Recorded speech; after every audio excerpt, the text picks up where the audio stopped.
All right, my friends, welcome to episode 417 of Prof and Dev Play Games. My name is Larry. I am a professor, and I play video games. And over there's Anthony the Dev, and he plays video games too. He also makes them. And we are, this week, talking about what we think that Switch 2 is going to look like, what it's going to have, and all that kind of stuff. But before we get there, how are you, Anthony? I am okay.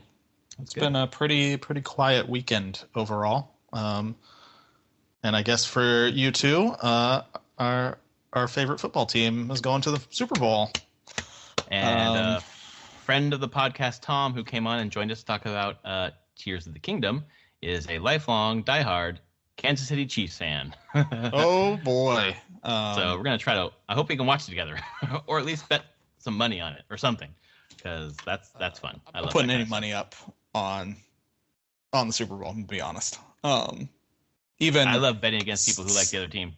Seeing how the game went tonight for the 49ers, I'm like, ooh, that's not... I don't think that's going to fly in the Super Bowl. Went into halftime and it was 24-7. Oh, I was sad.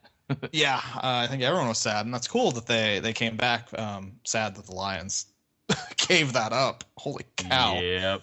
But it's like the Atlanta Falcons playing the fucking Patriots, where they had that huge lead going into halftime and then blew it. Yep. But I just don't think, for my own sake, I'm like, that makes the Super Bowl iffy for me on the Niners actually taking it, because they need to be a little bit more consistent than that. I'd feel way worse if it was the Ravens that won, because the Ravens and Niners faced off like 3 weeks ago, and the Ravens just destroyed the 49ers. Yeah. So, I don't know, man. Yeah. When was the last time the Niners went to the Super Bowl? It was in the last 5 years, I thought. Yeah. My cat is just screaming in the background there. Yes, she is. I can hear. This cat's just like, yep. When have they gone? Season by season records. Yeah. Oh, actually, never mind. They went in 2019 and they played against the Chiefs. Yep. And they lost. That's what I remember. Oh. Revenge. So I'm just looking. I just love it when my friends like the other team, because it's fun to fucking get into a little thing. I'm sorry. But yeah, that was fun. Sorry, the Chiefs are already gonna win because, well, Taylor Swift's on their side. So. Oh my God! You know what? My wife. I don't think you can overcome that. My wife's like, you know what? I'm sorry, but I want the Chiefs to win just for everyone's brains to implode. People who are so pissed that she's there or whatever. And it's like, okay, well, great. And my daughter's like, I just want the red team to win. I'm like, well, they're both red, so there you go. Yeah, there you go. Now it doesn't matter. All good in this house. Either exactly. way. We're all good in this house. For your daughter, it's like, all right. Yeah. I'll be happy with whichever one wins. She was so confused tonight because they were playing the Lions, who are blue, and she's like, but you like blue, Daddy. I'm like, I know, but this is the one time I root for something red. So the one game of the year in Northern that I watched. California, this is what you do. Yeah, exactly. We are 49ers fans, unless you're in Oakland, and then you're with the Raiders. Yep. Is Super Bowl? Where is Super Bowl? Is it in Vegas this year? I think it is in Vegas, actually. Yeah, I would assume they went to like the new stadium. I think that's what I heard. Was it 58? Everyone's like, what did I tune into? This is usually a video game podcast, and you're talking about football. I don't care that much, but I want to say that it is. I heard that it was Las Vegas. See, this is the thing. They tuned in, and yet we don't know a whole hell of a lot. Just like the bare minimum. Yeah, no, it's Las Vegas. It's Las Vegas. Yeah. I mean, I bet there's going to be a lot of betting going on there. Excuse me, our Nevada listeners. It is in Paradise, Nevada, outside of Vegas. Sure. Fucking awesome. All right.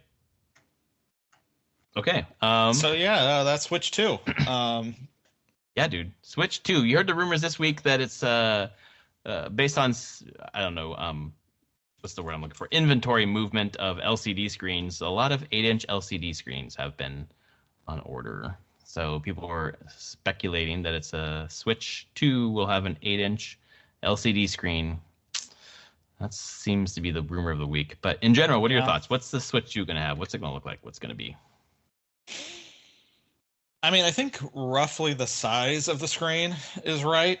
That doesn't. That's an inch bigger than the OLED. That's an inch bigger than the biggest but I mean, one. it's an inch. Yeah, at the diagonal. So I don't actually think it's. It'll feel really quite a bit bigger, but I don't think it's actually gonna, in hand, feel that much different. No, yeah, because like the OLED versus the LCD right now, like it visually was like, wow, this is a lot bigger, but in hand it feels basically the same. So yeah, because the bezel I think got smaller. How big is the OLED? 7. It's 7 inches. 7. Yeah, LCD was 6.4, so 6.4 to 7, and this is true going to 8. Oh, that sounds great. I mean, it would be nice. The Steam Deck that we have, that's 7 something. You'd think I would know since I bought the damn thing, but I know I don't, and I play it all the time, and I still don't know. I'm like, I don't know. It's a size. It's big enough. Come on, show me the specs. Show me the specs. I'm playing Yakuza 0 in my hands. That's all I care about. It's big enough for that. All right, here we go. The Steam Deck OLED is a 7.4-inch screen. Wow. Okay, so it's gonna be bigger than that. Yeah, about 0.6 inches bigger than that. So just over a half an inch bigger. Which it's not going to be that. So it's not going to be that much. The sad part is squared equals C squared. Is that it will be LCD and not OLED. I know, and I wanted to ask about that because like that makes me sad because having 2 OLED devices now is like, fuck man, they're just so much better. But I have a QLED, which is not OLED TV, and it's really nice. So it's not LCD. That's not LCD, but I guess what I'm wondering is, has LCD advanced beyond the first generation Switch? Like, I'm LCD... sure. I'm sure they can have much nicer LCDs. That's not out of the question. It's just, you already have the OLED, which makes me wonder if there'll be an OLED version later, when it's more cost appropriate. Because again, the key thing that even every listener should keep in mind with Nintendo, they do not take a loss on their hardware.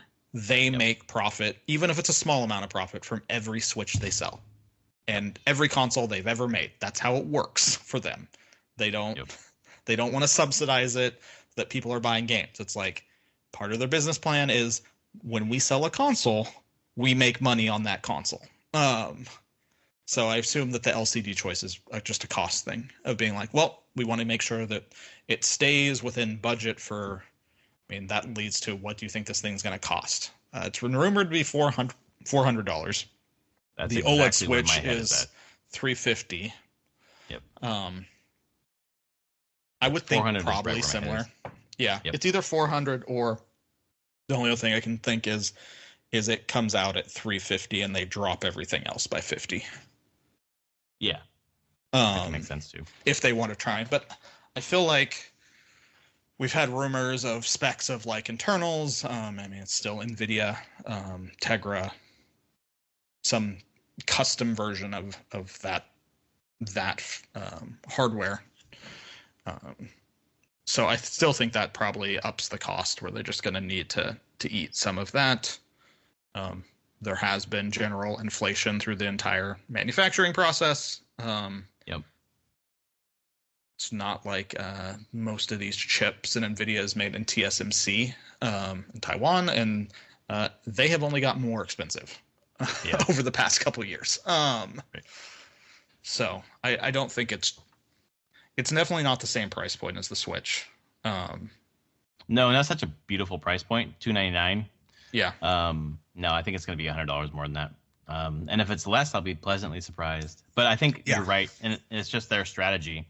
There will be a Switch 2 Lite. There will be a Switch 2 OLED, and that's how we get to 135 million units out in the wild. Exactly. I've personally bought 3 Switches myself. That's pretty impressive. I still only have my one. Yeah, because you never upgraded to the... I didn't get an OLED. Yeah. We had a friend who was in need of a Switch for their child who was going through some pretty intense medical stuff. It was right at the time when the updated Switch came out with the battery. I was like, that's an excuse for me to get the updated one, and I will give you my old one. But then obviously the OLED came out, and I was like, yeah, I need that. Need that. That was the best. I almost to the point where I still have great stuff to play on the Switch. Like, do I need to get the Switch 2 when it releases? Can I wait? Will I wait? I won't, but I should. Because this thing is still great. This thing's still pumping, man. I mean, it is. I won't, because there'll be games on Switch 2 that I want to play. Like, that's the thing. Yeah. I expect... I mean, their launch lineup, I expect some form of Mario game will be there. Either the new, completely new, like a 3D Mario, which it probably is, because Odyssey has been so many years ago at this point, and they haven't done an Odyssey 2 or even talked about it. Spoilers, I expect that's going to be talked about this year. I don't think we get a brand new Zelda, but we've talked about it on the cast. I expect Wind Waker HD and Twilight Princess HD to show up on Switch 2. Yeah, me too. Just because they're the only Wii U things that haven't shown up on the Switch. So, besides Xenoblade Chronicles X. That's true. That's kind of it. Yeah. Nintendo Land, but that's so gamepad specific. I don't think that is coming over. Did Nintendo publish Xenoblade Chronicles X? They did. Why haven't they brought that over? Well, I mean, the Xenoblade developers talked about it's just a cost thing. Sure. I guess it didn't sell very well. Originally it didn't, but I think now Xenoblade Chronicles 3 has sold pretty damn well for them. I think it definitely met expectations. For sure, yeah. Expectations of that franchise and more. And you got Xenoblade Chronicles Definitive Edition. Yeah. I feel like it's just a matter of time on that one. Because I feel like in some ways I wonder if it's just marketing, getting people like chomping at the bit for it. More than like, hey, there's the Xenoblade game that you can only play on the Wii U. And we really want to play it now. And you just get that big word of mouth going for it. Enough to justify the whatever the cost is to get it up and running. Also, I've been listening to a couple of like the Kit and Krista podcast and a couple other Nintendo centric podcasts, and while there's no like guesses or speculation, they've continued to say Nintendo, unlike any other developer, will have a game finished and fucking sit on it and just wait and wait and wait. Yep. They won't rush to release stuff to get to the end of the quarter or whatever. So Wind Waker, Twilight Princess is a key example of that. I suspect Metroid Prime 2 and 3 are as well. That one I worry about because I drafted Metroid Prime 4. I'm thinking it's going to be in the launch window, but that means they're going to be launching 2 and 3 sometime. I mean, maybe that's in the next Direct. Maybe they launch it this spring, year after the last one. That's hard to say. But I agree with you. I think Mario 3D platformer, kind of like Nintendo game for all all ages, all fam, whatever. But then I think they'll have a quote unquote hardcore gamer game, and I think that's Metroid Prime 4. So. Yeah. And then Wind Waker and Twilight Princess. Yeah, I think that just helps round out the lineup. Not that they're like crazy like new things. It's just, hey, here's some nice looking Zelda games that people like. But why would those need to be? I guess the thing about Wind Waker and Twilight Princess I'm still a little stuck on is why would those be like waiting for Switch 2? What would they need from Switch 2 they can't get from Switch? They need nothing from Switch 2. But it's more advantageous for Nintendo to launch it for Switch 2. If they truly are a company that they can just sit on things like that. Yeah, they are. Which they are. Then they're just like, no, you have to think they have probably a marketing strategy for the launch of the Switch 2, and they're like, hey, this helps round out our launch lineup. So do you think that means it's not on coming to Switch then? Potentially. Wow. Yeah. I mean, if they choose to do it, it's purely out of a like, no, we're wanting it on this hardware. We don't want to mess around with cross-gen kind of stuff. But yeah, you could, in theory, I mean, they've done it before. Breath of the Wild was cross-gen. So they could theoretically do that and say like, oh, this runs on Switch or Switch 2. They just release it at the same time. Yeah. It's just like, if you play it on Switch 2, you get your DLSS and upscaling and all that stuff. Because I think that's been pretty pretty confirmed that it'll have the NVIDIA new GPU. I don't remember the code name it's based off of. Is going to have DLSS in it this time. Yeah, I think like other than the fact that that rumor has been out there for so long that it just seems like it's confirmed, it also just feels right. For Nintendo, Yeah. that's historically underpowered due to wanting to make sure they're making a profit on each Yeah. system. DLSS is such a elegant solution for getting that looking a little better, their games. Yeah, exactly. And they want to be able to say like, hey, you can play this at 4K, even if it's Yeah, using exactly. DLSS to get it to 4K. Yep. I watched Yeah, no, that unrelated. makes sense. I watched a 4K stream of Link to the Past today, and I was like, wow, Ooh. this looks a little different, a little interesting, a little sharp, a little clean. It's nice. Does change the art style a bit though, so that was interesting. Sure. I mean that's always been a thing with whenever you're looking at the old pixel-based games, and you run them either emulated or through like Nintendo Online or any of the places whenever you don't have like the CRT blurring to the pixels. Yep. I mean, that was kind of assumed with the art style when they originally made it. So, right. It's very interesting to see that stuff now, like crisp and clean. That's always been a big thing I've seen through like people playing. Like, what's the true way to play this? Like, are they meant to be that way, or should you have like a CRT filter on them so that they get a little smudged? Yeah. I don't think there's a right or wrong way, but it's an interesting consideration. But I think they have that. I'm trying to think of other things. Digital Foundry. I watched something briefly. Oh, actually, this is a weird tangent. Because it was weird that they talked about it in this little segment.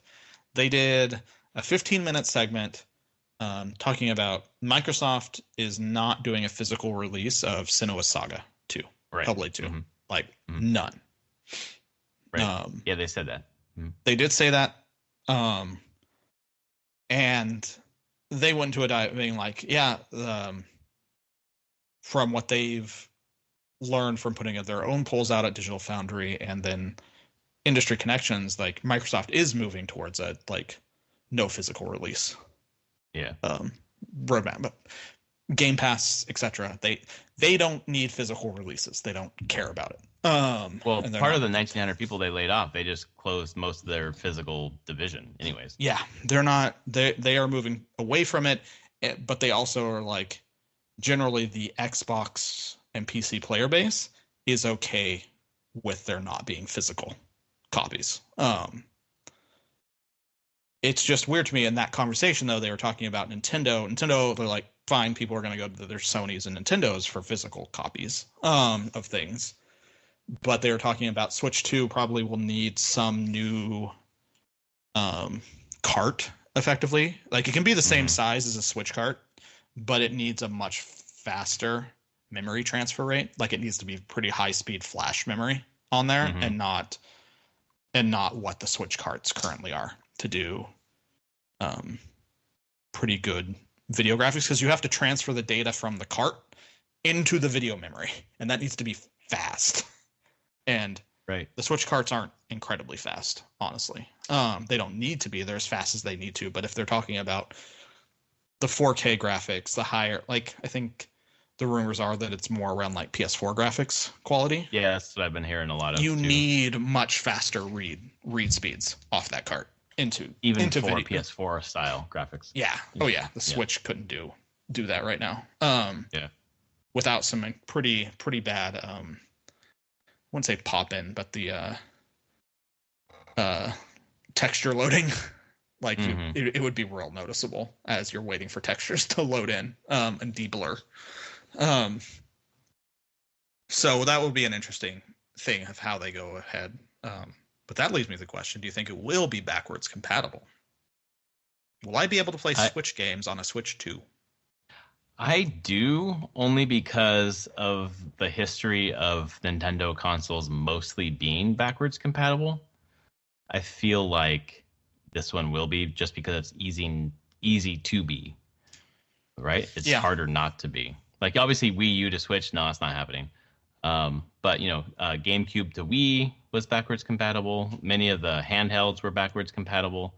Yeah, Wii to Wii U was, as far Wii as I to remember. Wii U, that's another one too. Yep. And the only reason that Wii U isn't Switch isn't because they went back to cartridges. Stopped using discs. Exactly. That's the only reason. So yeah, I do think it will be. I don't think it helps them not to be, because if for the 5 fucking people who didn't buy a Switch who decide to buy a Switch 2, they can then still buy Switch games to play on their Switch 2 as well. So they're not gonna cease making. I mean, that's true. Selling fucking Mario Kart 8 Deluxe. Yeah. Yeah, or they want to sell more Tears of the Kingdom or more Animal Crossings or anything. Yeah. Oh, exactly. Is there a new Animal Crossing in launch? Yes, I think so. I think within if you define launch window as like 6 months, I think so. Yeah. Because we haven't heard shit from Animal Crossing. I know that we've heard from Mario Kart in terms of the booster pack, but I think we're gonna get a Mario Kart 9. I think they're gonna fucking hit. And the only reason I'm saying this is because, or 2 reasons. One, they sort of did that with the launch of the Wii U. They had a series of good games to launch with, and the highlights obviously were Zelda and Mario coming out in fairly quick succession.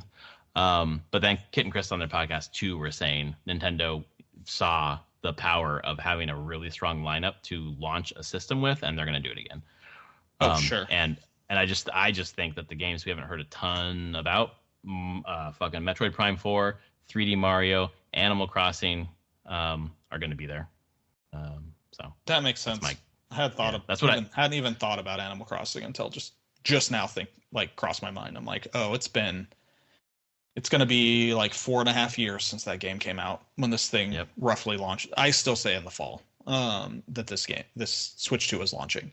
Oh yeah, 100%. If not the fall, then spring 2025. But I think they want it out for the fall. I think they do too, but they certainly could make it another. God, I mean, they could make it a whole another year. Oh, easily. I don't think it would hurt them to wait more. But I don't know. I think they want holiday. Yeah. I think. Yeah. Like the rumor of those the LCDs. Like, if there's big orders of those happening, then there's a good chance they're starting to even ramp up manufacturing now. It's set in. They're going to start building a backlog of supply to ship out. Yeah. Someone had mentioned, like, think about like the size of that screen and what competitors are doing. The Steam Deck, that's in a fucking OLED. The ROG Ally, I think, is an OLED as well. Like, most of these are OLEDs, so the LCD stands out as being something else. So it's the Switch 2. If these things are rolling, like the fact we heard fucking nothing. There were just like dumbass rumors, but like we're really starting to see the smoke of rumors.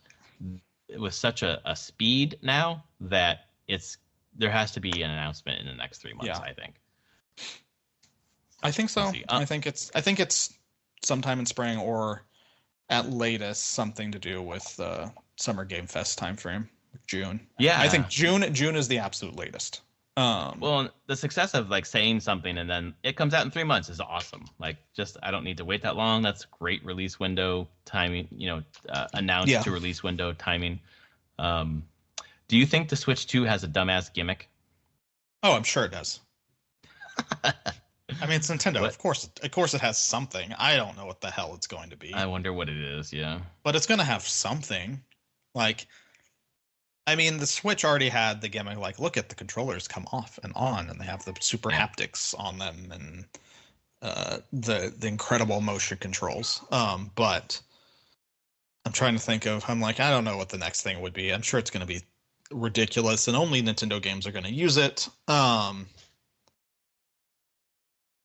the touch screen.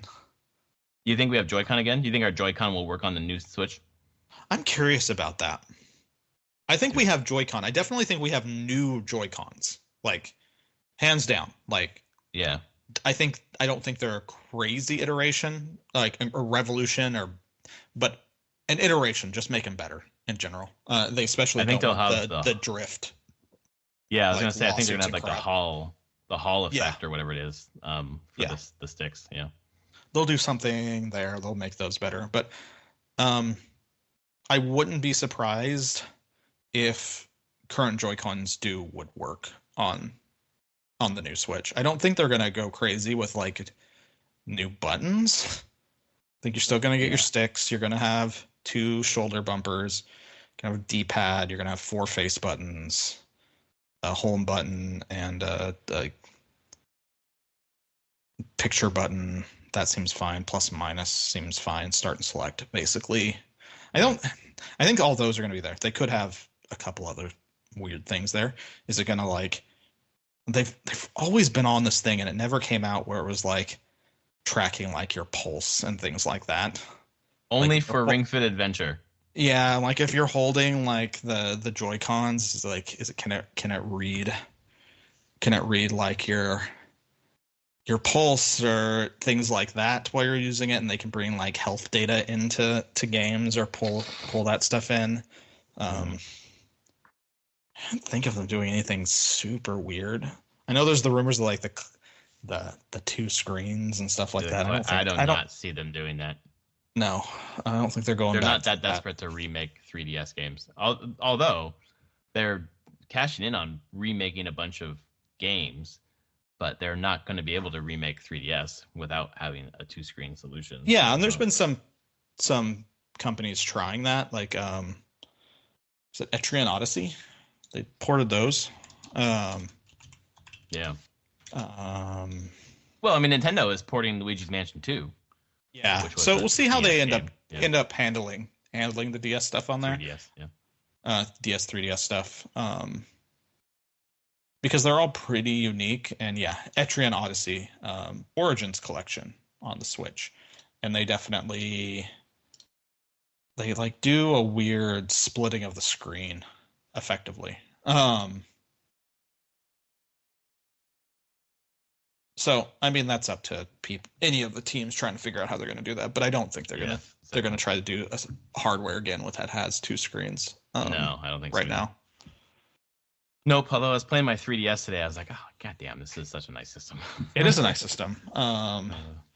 That retro game store up here for $200 has the orange and white new 2DS XL. Oh, nice. Okay. Sitting there, and it's been sitting there for like a week, and I'm like, do I want to get this? That's the one I play on mine's blue and black, but I love the 2DS XL. Yeah, it looks really nice. Really nice. It's really nice. Decisions. How much credit do you have at the store? Like 160 left. Oh, dude, so it cost you $40. I mean, not really. It cost you $200, but yeah. Yeah, but there are other games that I would like to get as well. Exactly. So I have to wait to see if they'll ever come in. But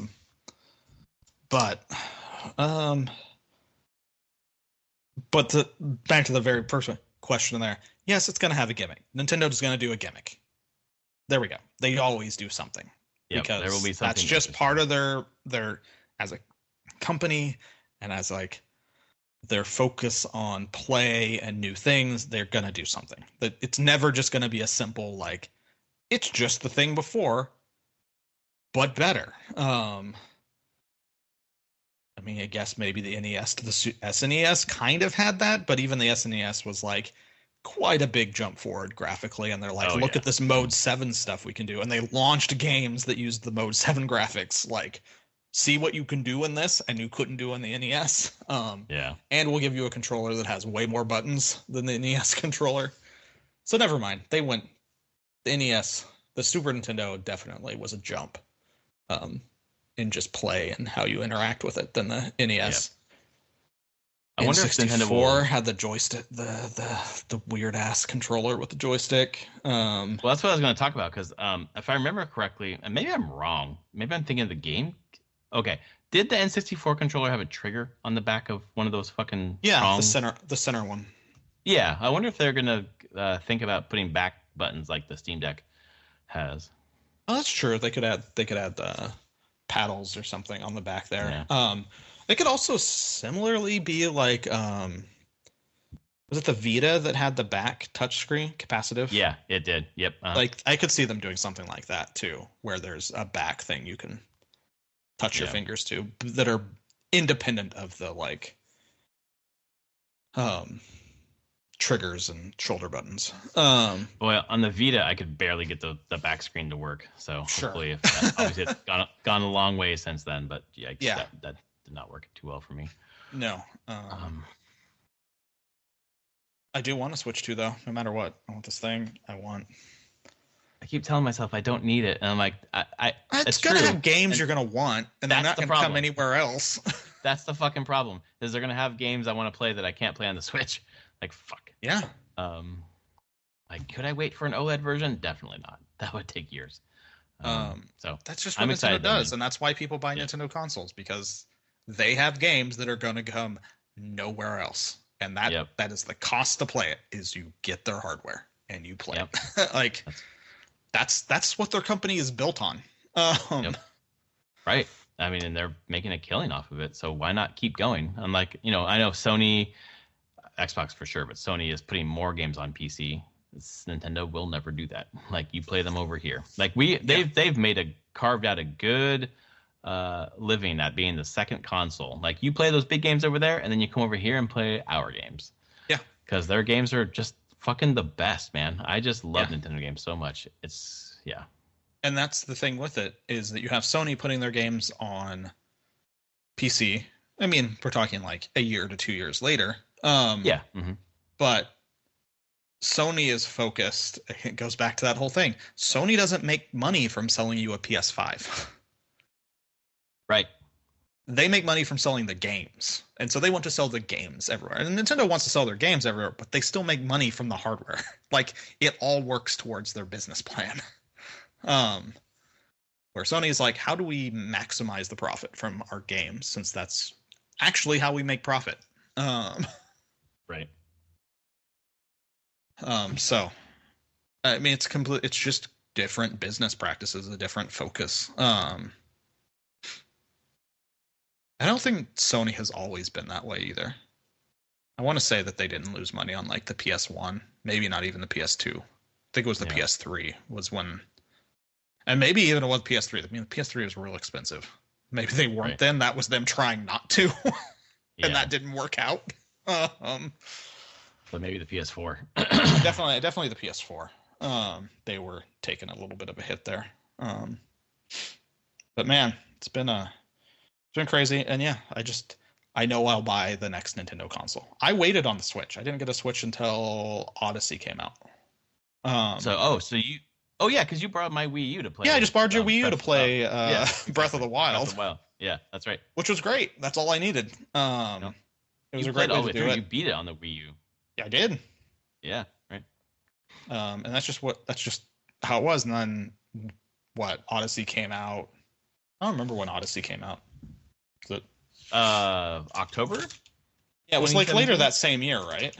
No, it was. Yeah, it's like, I think it was October. And I got it in October. Then I got an actual Switch in October. Yeah. Because I have the Mario Odyssey bundle Switch. Red Joy-Con. Yep, red Joy-Cons, and it came with the case and the game and all that. Yeah. Yeah, that's what I ended up getting. But I waited a little bit. But I have a feeling that there's going to be stuff releasing in the release, like that initial release window, where I'm going to want it. Okay, so you plan to buy it. Do you think you'll be able to? Yes. I mean, you don't think there'll be a supply problem? But maybe. Yeah. But I have a PS5. I got a PS4 without any issues. Yeah. I don't know the last time I've had issues actually getting a console. I feel like if I didn't click that link from you for the PS5 within that 30-second window, I wouldn't have gotten it. Sure, you probably wouldn't have. But I mean, I feel like I'm connected in enough ways that's like when they go up for sale, I will be there and I can likely get one from somewhere. And I also don't think there's going to be huge supply chain issues with it. Like, I think there's going to be demand, but I also don't think Nintendo's going to be... It's not going to be like the PS5 situation where you had a few years of just not being able to get them. That's what I'm worried about. I just don't... Because the supply chain is just not broken like that anymore. Yeah, that's good. Not even close. Like, you see how many consoles... Like, Sony is finally, like, you look at how many PS5s have actually sold in 2023, and you're like, oh, never mind. Supply chain is not holding them back anymore. Good. Okay. It's a lot. That bodes well for the Switch. Just yeah, and I scalpers and shit, Sure. Ugh. And there'll be some, but I still think they'll be able to generally do pretty well at meeting demand. If not, the first couple weeks might be rough, but I have a feeling that they'll be shipping pretty high quantities weekly, at least for the first few months, unless what they show is absolute garbage, which I don't think so. I don't think it will be. Wow. What if? Yeah, I guess we haven't really talked about what if could it be Nintendo another fucks Wii U? this all up? Oh my god! Wow. I hadn't thought about what if they fucked it up. I just imagine they're gonna continue with the good because this feels like a different Nintendo. But god, that makes me sick. I mean, we'll know very quickly. Because the Wii U was rough, man. It was rough. I'm like, I'm gonna get back into gaming. I'm gonna get this Nintendo console. Oh my god, what is happening? Yeah. I'm surprised you stayed with gaming. Yeah, dude. Right. I get back into gaming and I buy a fucking Wii U. Well, but then a year later I bought a PS4 and that's what I played most of the time. Yes. So that was it. I was like, oh, this is what gaming is. Oh right. Yeah, and you had your 3DSs and DS or stuff like that. So you're like, okay.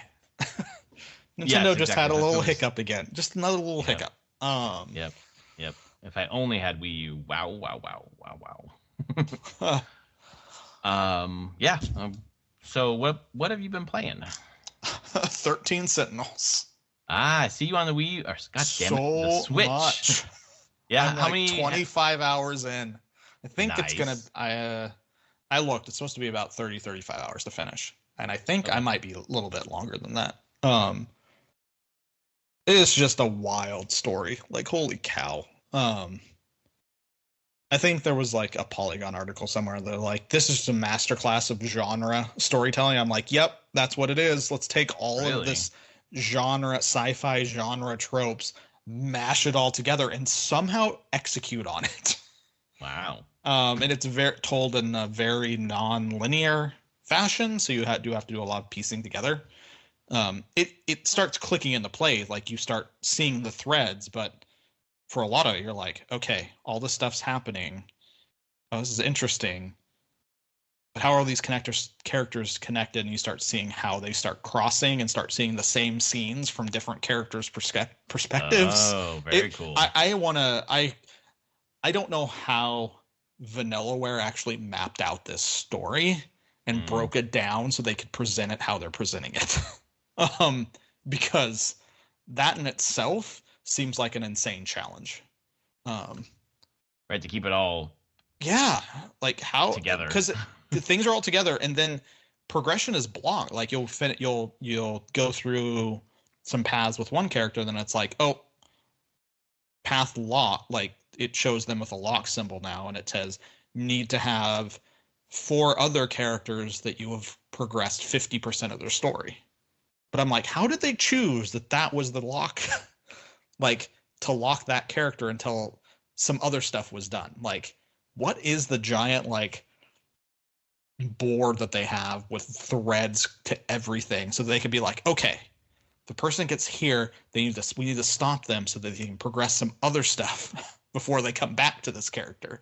And it's not just like, it can be blocked from doing combat. It can be blocked by unlocking files in this like analysis section, so you unlock different briefs on all tons of different things.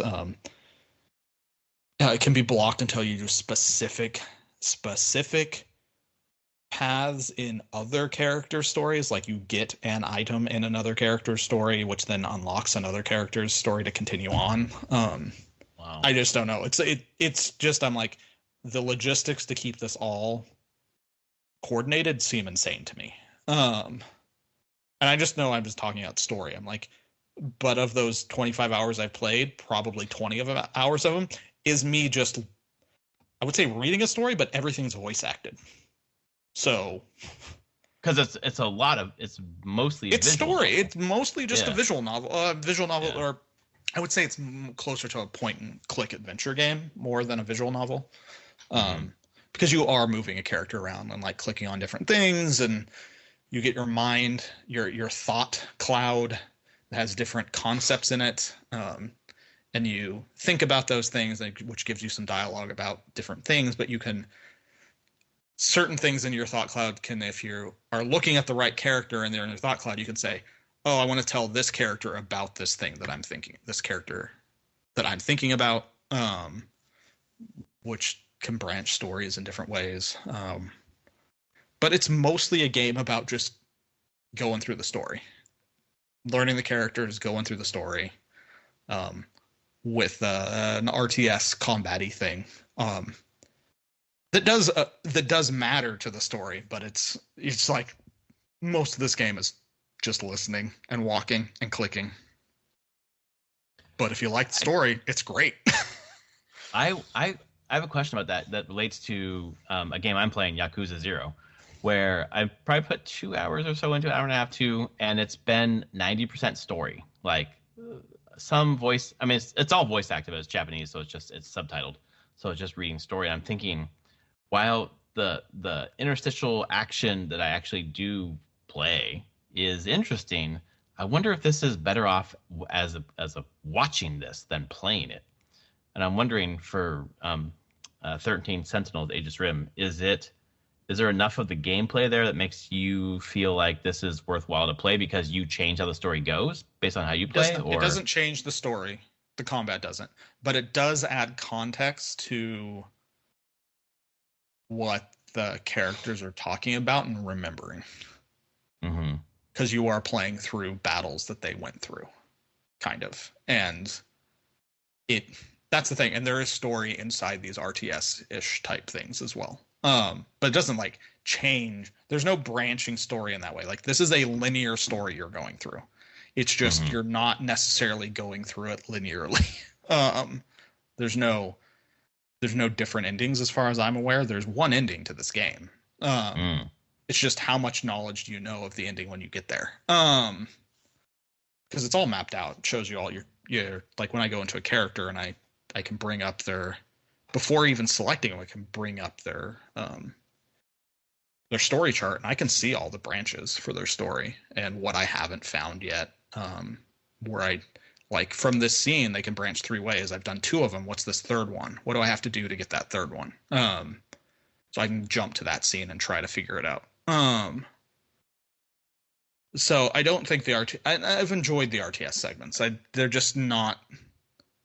It's more like a mini game to the main game, except it's a little bit more robust than just a mini game because there is full on leveling up, new ability. All the 13 characters get new abilities, and they have you get, remember what they call them. You get effectively a currency to spend on upgrading everything, which you need to do to fight better, stronger battles. But it's not like it's disconnected from the story. It's integral to the story. It's just a separate mode that you do need to play through, and character stories are blocked until you progress far enough into it. Mostly so those characters get introduced, although I'm past that point. I think I need to do 5 or 6 more battles, and then I'm going to get like 10 characters are going to new stories going to unlock for like 10 of them. And then you get to sift through those stories at that point. Yeah. Yep. It is a weird ass game. I'm going to say that. But it's the narrative is worth it. That's what I've heard. That I'm having a great time with so good. Yeah, that's awesome. It's it's twisty. I don't know exactly where it's going. I thought I knew. It does a good job of like, oh, I think I know what's going on. You kind of do, but not exactly. And they twist that, and you're like, oh, that's a big revelation. Let me think about how that recontextualizes everything I've done so far. And they've done that a couple times. And I feel like I'm probably at least going to get 1 or 2 more of those before the end of the game. So it's a cool story. It's really well made. It's got me hooked at least to see it through. Which I can't really ask for more there. But yeah, when I've been playing a game, I've been playing that. I did touch Pal World a little bit more. I just got it for originally work kind of research, and I've put a chunk of time in it. I've seen the first like not boss battle, like Syndicate Tower Battle, which is kind of like the equivalent of a Pokemon champion battle, which was interesting. I lost. I was not prepared. I was not nearly high enough level to do it, but I wanted to see what it was. Did that, explored some more. I don't know how much I'll play of the game overall. Like, it's survival crafting game. Done decently well. And I feel like I'm like, yep, I see the loops of this game. I understand what it's doing now. And it's cool, and I see why it's successful. But I have other things I want to play, and like 13 Sentinels, and then Persona 3 Reload on Friday. God damn, it's already Friday. Fuck. Yep, it's coming Friday. I am counting it down. I cannot wait. Oh, I did play we were talking about before the cast. I was played the demo of Grand Blue Fantasy Relink. Because it's an ARPG, right? That game?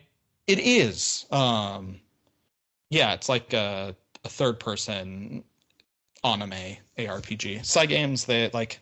It's like, why do I know them? Oh, they did Dragalia Lost for Nintendo on phones. And I played a crap ton of that one.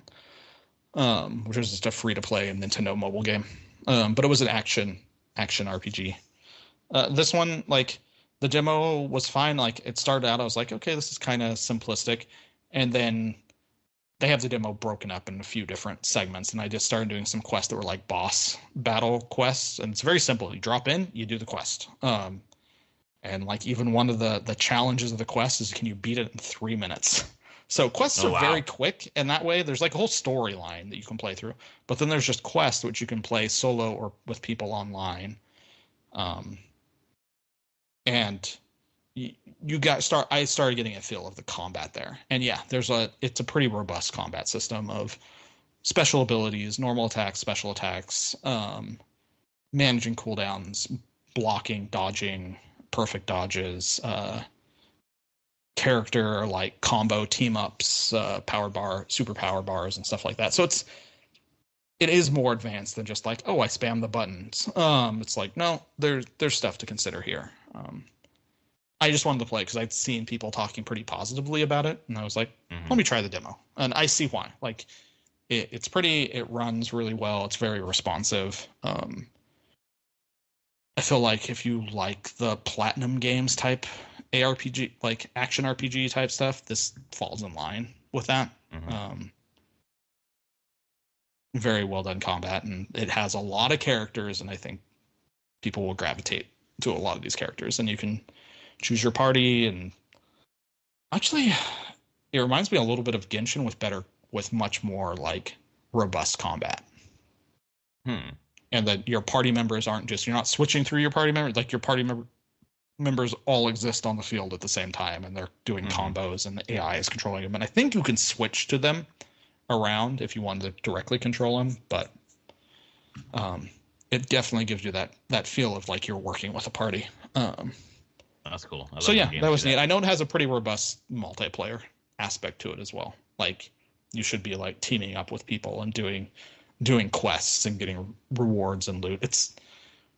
Doesn't surprise me. Cygames, they made a free-to-play, like some pretty big free-to-play games before this. And this feels like this is not as a premium game, but it has some of those, like they've adapted some of that cadence of how you play, and like quick quests to get rewards, to level up, to get better gear.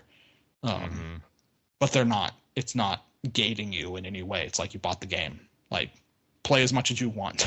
Right. So I'm curious how that goes, but I enjoyed it.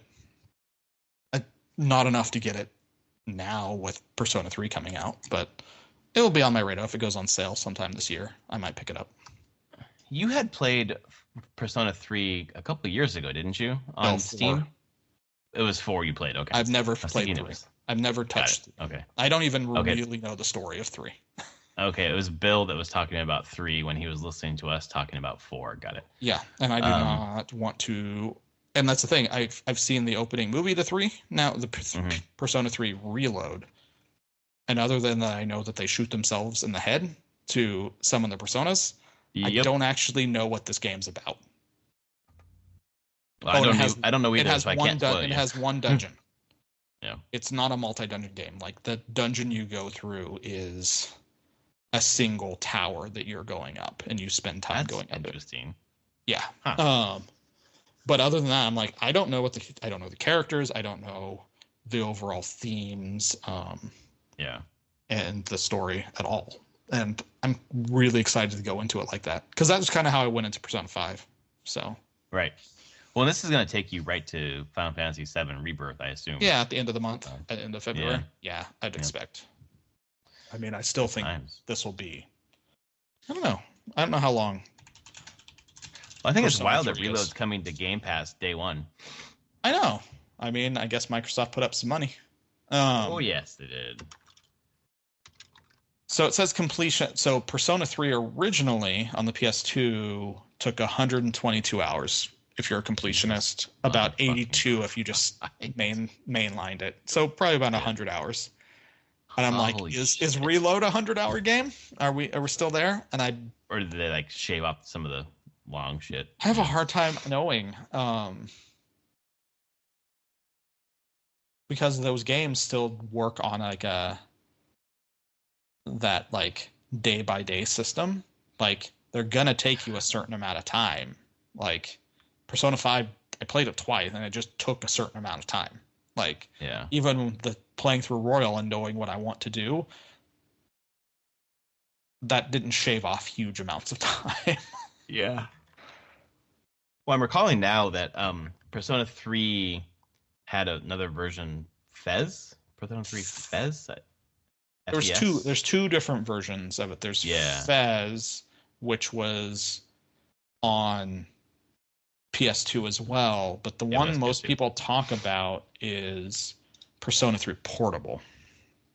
Right, because it came to the PSP. And it had all the Fez content and I think some extra stuff. It did, but I guess where I was going is this Reload, I'm pretty sure it does not include that stuff. It's just the base. Not. Yeah. So I don't know if they're going to add that later or they won't add it. They'll sell another copy like they did Royal with 5. And then 4 and 4 Golden. Like, this is just what Atlas does. Hey, well, fucking bring it. Sega's figured it out. Sonic ain't it. Let's get the rest of this shit. I mean, they've been doing that for. I mean, kind of like Persona 3 was where they kind of started it. Because there was Persona 3, and then a year, 2 years later was Persona 3 Fez. It's just that's how it goes. Yep, for sure. That's funny. And the fan base doesn't care. I didn't care about buying Royal. Yeah. I was like, yes, let's do this. And Tactica. Did you buy Tactica? Yeah, I have Tactica. Yeah. I was trying to remember if you bought it or somehow were playing on Xbox. I mean, then it had Strikers, Scramble. Played through all that. I have Tactica. I think we're done with Persona 5. I think Tactica's probably it. Yeah, I would think so. We're moving on to Metaphor Refantasio. Which is not the P3 studio. Not P3 studio. It's not P Studio inside of Atlas. No, it's the people who worked on P5 and then branched off into their own thing. P3 and P4. Like, it's the main crew, and then they're like, hey, we're going to leave. We're kind of done with Persona. And because Japan is Japan, and people have good working relationships, they're like, Atlas is like, how about we just form a new studio under Atlas where you can do your own things? And they're like, sure, we're going. And that's how we get Fantasy Persona, maybe? I'm not really sure. Yeah, that's what it seems like it's being sold as. By other people, not by them, maybe. Yeah. I'm sure it has nuances that make it different. But I also feel like that crew probably still there's design tenets and types of games that they want to be making that still align with a Persona type game. So, but that's what I've been playing this week. Awesome. What about you? Well, I will start with a demo as well. I played the Tekken 8 demo, just because lots of people were talking about Tekken 8 and how great it is, and I was like, "Yep, this is good. This is not my kind of fighting game. I'm getting comboed my ass off here." But it does have similar to Street Fighter 6, kind of like the more basic controls you can switch to, and it has a ton of single player content. which is cool, but it's just Tekken's not my thing. So I noped out of that one pretty quickly. I played just watching all the reviews. I watched a ton of reviews and listened to a ton of reviews of Like a Dragon Infinite Wealth, and I was like, I'm not doing it. I'm not FOMOing into another fucking game. I'm not buying a new game. I will load Yakuza 0. I will research where people think I should drop in, and I will play the game that I have. And it happened to be I did have Yakuza 0. So I loaded up, played it. I mentioned it earlier. The story is really interesting, where it's just like, it's a fucking soap opera. It's like a fucking Japanese mafia soap opera. Yeah, that's what Yakuza is, or Like a Dragon. And it's great. Whatever the hell. Yeah, exactly. It's great. And the combat in the middle is cool. It's just a basic brawler. I am struggling to think. It's been a nice counterpoint for me between this and Prince of Persia, which I'll talk about. Because it's a totally different type of game. I'll play Prince of Persia, sometime during the day, and I'll play Yakuza at night, or vice versa. But it does feel like it would be better just to watch it, because I could go faster through the story, because I'm really interested in the story and I want to know more about the story. And if I'm doing this as a some sort of primer to get up to Like a Dragon, and then to Like a Dragon Infinite Wealth later this year, I think watching instead of playing might be the way to go. After doing Alan Wake that way, I was like, oh yeah, I mean, I own the games. I could play a bit of them to get a feel for them, but I think the story is probably the thing here that I want to know about before playing Like a Dragon. I would think the story is thing. Everyone that, like, a friend on the island where I live, and then my friend Ben Mason, who have both, I've talked heavily, they love this series a lot. Like, yeah, they feel this way about this series that I feel about, like, Final Fantasy. Wow. And they were basically like, one of the key parts of it that they love is all the mini game stuff that you do. Yeah, uh-huh. And I know that, like, you're doing 0, and I'm sure at some point it's going to break out where there's going to be, they always talk about, like, crazy mini games and, like, sub games in the game. I've already done karaoke. I was like, holy shit, this is interesting. There's like way to really farm money. I'm looking up 0. 0 has you get a side business where you're investing in real estate. Oh, interesting. And doing, like, a whole, like, real estate management sub game. Like, this is just the Yakuza games do. They have, like, well, the new really one. It has a Pokemon Snap, it has a Pokemon Stadium, it has a fucking Animal Crossing. The Pokemon piece was in 7. I hate how I have to call this now, because I'm like, it's which they knew this was coming, because in Japan the series has always been called Like a Dragon. That's right. And that the studio is too. Ryogo. Yeah. Gintaku or Gotaku. Gaku Studio, Like a Dragon Studio. Yep. Like, that's what these games have been called, except in the West they renamed them as Yakuza. And now they're in the process of undoing that and being like, no, the series is Like a Dragon. Like a Dragon 0, Like a Dragon Kiwami.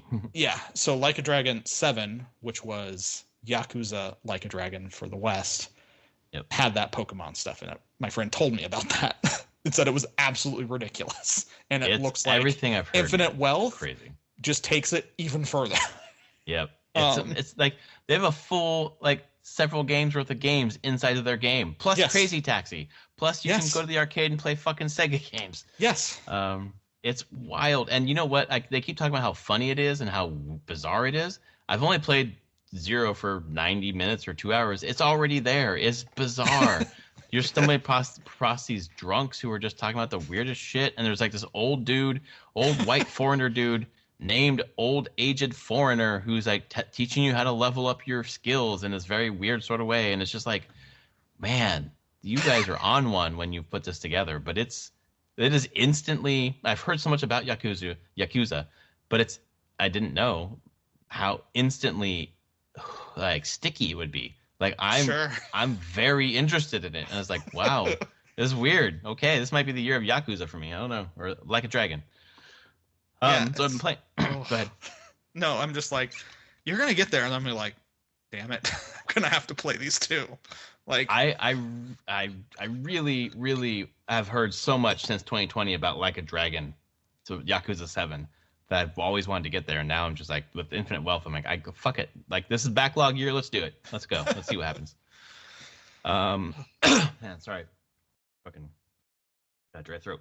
And then other than that, I've been playing Prince of Persia: The Lost Crown, which is fucking incredible. It is incredible. I'm 6 hours in or so. I've got like 20% completion so far. And everything is Hollow Knight with more intricate combat.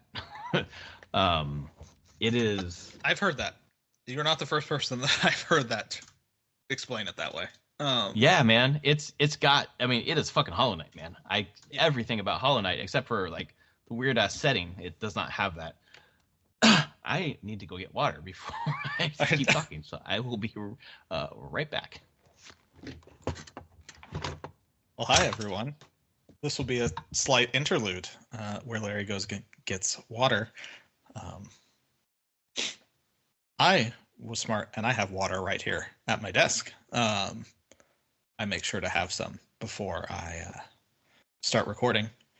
But I'm waiting for him to play Yakuza 0. Falling on the ground. There we go. And I'm talking with our listeners right now. Please continue. And when I'm like, I went to the Wikipedia page for Yakuza 0, and at the bottom of development, there is just a picture that says the top 4 most voted AV idols in Sega's booth for Tokyo Game Show. Which I'm like, is there AV idols in Yakuza 0? Probably. We'll see if Larry finds them at some point. They've already started talking about male idols, and the guy you're with is like, yeah, people are into. I've been learning about the male idols so I can talk to the ladies, but I'm really into lady idols. It's like, what the fuck is happening here? It goes it just gets going immediately, and it's like, this is great. And I swear to God, it's 90% fucking talking and very little playing so far. It's very interesting. That's really funny. But Zero is the prequel. Like Zero is they put out years later to be a prequel before Yakuza 1, which is now Yakuza Kiwami. So okay, I don't know, man. It's good. But Lost Crown is I mean, if you liked Hollow Knight, you gotta play this game. It's a search action Metroidvania game with like a crew. You have a crew that comes in every once in a while to. You're all working together to find the Prince of Persia who's been taken. But I really like the traversal. I love the combat. I've loved the boss fight so far. I've had to restart probably 3 or 4 times and just learn and improve and get better. And it feels there's the right amount of friction in the game, the right amount of where the fuck am I supposed to go? How do I do this? And then come back, and it's been great. I would talk more about it, but apparently I can't. Jeez, not sure what the fuck is happening? Yeah. But no, it does look really good. Did you ever finish Hollow Knight? You ever come back to it? Not at all. Never. Okay. I doubt I ever will. Oh my god, it's like one of my favorite games of all time. It is not one of my favorite games of all time. Yeah, so maybe this is not a game you need to play. But it's like this such my fucking jam. And I'm going through some stuff this week where it's been like it's just like static in my head. And when I play this game, it's like silent. Oh, nice. Yeah, it's been very nice. And my wife reminded me of the research into Tetris and trauma, where trauma victims who play Tetris, or puzzle games, but I think it was specifically Tetris, just like it helps. It just helps. Yeah, yeah. I think we had some stuff. Great. I mean, there kind of is a conflict of interest there, but I mean, PopCap did actually fund some studies on the health of playing Bejeweled and stuff like that. Actual studies were done. But we financed them, so we'll see. That always puts it in a certain perspective. Yep, but exactly. The data did actually. The raw data was no, it wasn't just. It matched the Tetris thing. It matches other data that's out there. That's it's the right level of focus that kind of can make your mind kind of zoom in on that thing and let the static and the other noise kind of fall away for that time period. Yeah. Um, It's been essential for me this week. It's been really cool. But beyond that, even just the game is really well put together. The powers are spread out. I've got the air dash so far, and I think that's it, actually, traversal wise. There's a lot more to come. It's apparently like a 20 to 25 hour game, which, I mean, Hollow Knight was like fucking 50, so this is less than that. But makes me want to go back to Dread and finish Dread, because there's a lot of Dread in this too. It's Hollow Knight with great combat and Dread. So. Yeah, and actually, I'm pretty sure Dread is much shorter than that. It's like, I think Dread's like 8 hours. I mean, yeah, if you looking here, 9 hours main story, main and sides about 12 hours. Yeah, exactly. Completion is 13. Like, it's not a long game. I'm probably 5 or 6 hours into Dread. I got stuck somewhere, and I just couldn't get unstuck, and I just need to go back and do it, because today, when my daughter was playing Tears of the Kingdom, I loaded up grabbed my 3DS. I was like, let's see if I can figure out where I was and why I'm stuck. So I put up a guide video, or like a complete playthrough of Tears. God damn it. Link to the Past. And it was like 6 hours total. I was like, what the fuck? You can beat this game in 6 hours? Yeah, it's really quick. What the fuck? Which makes me really weird for the fact I know as like a kid having that game, it took me like a year to beat that game. That's what I'm wondering. Yeah, because I always think of it as like a huge game. And like I got to the Dark World, I'm like, I'm only halfway through this fucking game.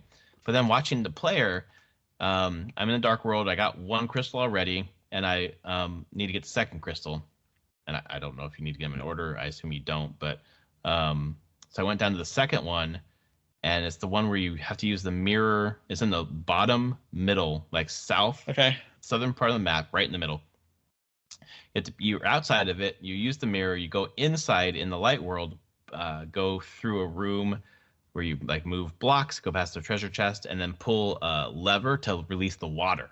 Yep. Come out, go back in. Yep. Yeah. So I went back in there. I was like, okay, that's the place I need to go next. Cool. Went there, and I jumped in the water and I died. And I was like, what the fuck? This guy's swimming. Jumped in the water, died. I rewound his video to look at his inventory. I'm like, I don't have that thing. What the fuck is that thing? The fucking Zora flipper. Oh, great. Where the fuck is that? So I had to traipse all the way back up to the northeast part of the map where I was, and I just, for some reason, never picked it up. So I went there and bought it, and now I'm ready to go. Like, I'm unstuck. So I hope to finish this game. All right. Link to the Past, the how long to beat says 15 hours to beat it, which seems about right. Yeah, that makes sense then, because I probably put 10 to 12 hours into this game. Yeah. But that makes sense. It's not an insanely long game.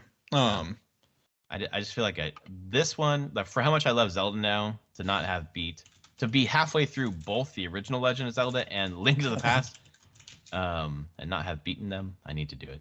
So I'm also halfway through Ocarina of Time. This is just how I do things. Sure.